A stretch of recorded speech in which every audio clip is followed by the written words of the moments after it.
Fixes that add value at a relatively low cost. Yes. Paint, flooring, countertops, landscaping. A friend of mine, an agent, it was a good friend of mine. He said it best. He said this to me once. He says, buyers buy color and they buy texture. In other words, they buy what they can feel and see and touch. Is it pretty? If it's pretty, someone's going to buy it, right? That's what buyers want to know is, can I see myself in it? Does it make an impression? I've had buyers tell me, we're just going to know, when it's the right home, we're just going to know, right? It's that feeling it creates, right? It's a home. It's more than just a financial investment. It really is about creating a feeling. So we got to consider that it's the stuff you can see, feel, and touch. So going back to those questions, flooring, paint, landscape, really all of the above.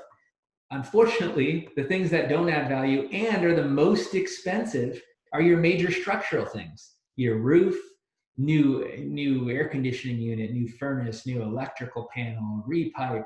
Okay, I'll caveat a repipe. If you're in an area where there's lots of pinhole leaks, which is a lot of South Orange County, this can have a little bit more value add compared to some of the other structural upgrades.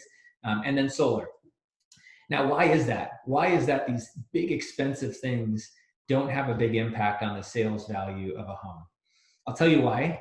We are a microwave society. We are very short-sighted as a people, and we consider kind of the here and now.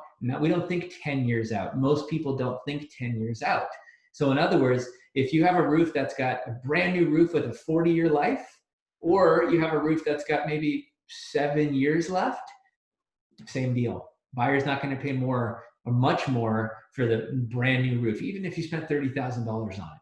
They care about, is it going to get me through the next 5 to 7 years, is kind of how people think.